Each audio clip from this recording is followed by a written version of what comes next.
नाई ने दलित लोगों के बाल काटने से इनकार करने का मामला सामने आया है। वजह बताई गई है कि गांव में अन्य वर्ग के लोगों की संख्या अधिक है और अगर नाई ने दलितों के बाल काटे तो वो लोग उससे बाल नहीं कटवाएंगे। पूरा मामला क्षेत्र में चर्चा का विषय बना हुआ है। वहीं मामला थाने तक पहुंचा। चेतावनी देते हुए कहा कि गांव में नाई दुकान चलाएगा तो सभी जातियों के बाल काटेगा। नाई द्वारा दलितों के बाल काटने का पूरा प्रकरण जनपद संबल की कोतवाली गुन्नौर क्षेत्र के गांव महमूदपुर का है, जहां गांव में एक नाई की हेयर सैलून की दुकान है। पूरे गांव में अनुसूचित जाति के लोगों के अलावा सामान्य वर्ग के लोग भी रहते हैं। बताते हैं कि गांव में सामान्य वर्ग के लोगों की संख्या अधिक है और गांव में नाई की दुकान पर बाल कटाने के लिए सभी वर्ग के लोग पहुंचते हैं।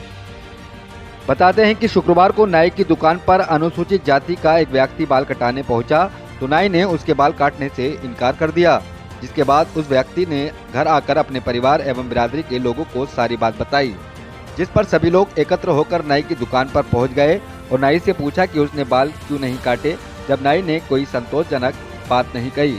लोग एकत्र होकर कोतवाली गुन्नौर पहुंचे, जहां पुलिस को उन्होंने सारी बात बताई। दलित समुदाय के व्यक्ति के बाल नहीं काटने वाले नाई को पुलिस ने थाने बुलाया, जहां पुलिस पूछताछ में नाई ने बताया कि गांव में अन्य वर्ग के लोगों की संख्या अधिक है और ऐसे में अगर वो दलित समुदाय के लोगों के बाल काटेगा तो अन्य बिरादरी के लोग उसकी दुकान पर बाल कटवाने नहीं आएंगे। जहां पुलिस ने नाई एवं दलित समुदाय के लोगों के बीच समझौता कराया, बल्कि समझौते के दौरान तय हुआ कि अगर नाई को गांव में अपनी दुकान चलानी है तो वो सभी जातियों के बाल काटेगा। नॉर्थ सीओ आलोक सिद्धू ने बताया कि महमूदपुर गांव में पूर्व प्रधान एवं मौजूदा प्रधान के बीच पार्टीबंदी चल रही है। बीते शुक्रवार को गांव में शादी का प्रोग्राम था, जिसमें युवक नाई की दुकान पर बाल कटवाने गया था। दुकान पर पहले से कई ग्राहक बैठे थे, लेकिन युवक ने बाल जल्दी कटाने की बात कही, मगर नाई ने थोड़ी देर प्रतीक्षा करने की बात कह डाली, जिसके बाद ये सब ड्रामा रचा गया। थाने में दोनों पक्षों के बीच समझौता करा दिया गया है। फिलहाल गांव में शांति व्यवस्था कायम है। जैसे हमारे आसपास के लोग हैं, अन्य लोग ज़्यादा हैं, वो लोग हमसे कहते हैं कि लोगों के जैसे बाल कटेंगे तो हम नहीं कटवाएंगे। ये लोग थोड़े हैं, 4-6 लोग हैं, इन लोगों के बाल काटते हैं तो हमारी रोजी रोटी इनसे तो पूर्ति होगी नहीं। हम कभी बाल काटने को मना नहीं करते। हम और सामान जैसे है वो कहती है उसके आधार से चलते हैं।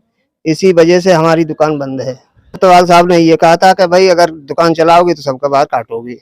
हमने कही ठीक है साहब, दुकान चलाएंगे सबके बाल काटेंगे, ना दुकान नहीं चलाएंगे तो भी वो है, दुकान चलाएंगे तो सबके बाल काटेंगे। सर ये बोल दिया कि जानी अगर ये दलित लोगों के बाल नहीं काटेगा या तो दुकान बंद करेगा या चलाएगा, सारे को बाल काटेगा। बस इतनी बात कह दीजिए, हो गया।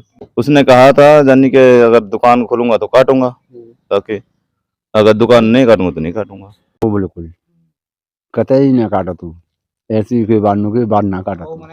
अब वो मना कर दे तो हम नहीं काटेंगे, चंद दुकान बंद करने पर है।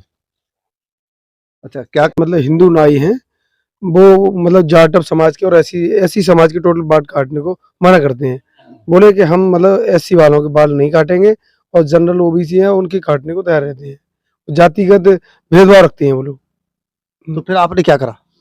हम शिकायत मतलब एप्लीकेशन हमने थाने में दी। थाने पहुंचे हम, काफी पूरे समाज के लोग थे। वहाँ पहुंचने के बाद इंस्पेक्टर के सामने तो बोल दिया था कि साहब या दुकान चलाऊंगा तो बाल काटूंगा, अन्यथा बंद करूंगा। लेकिन आज तक उसने ना बाल काटे ना कुछ ना अभी तक।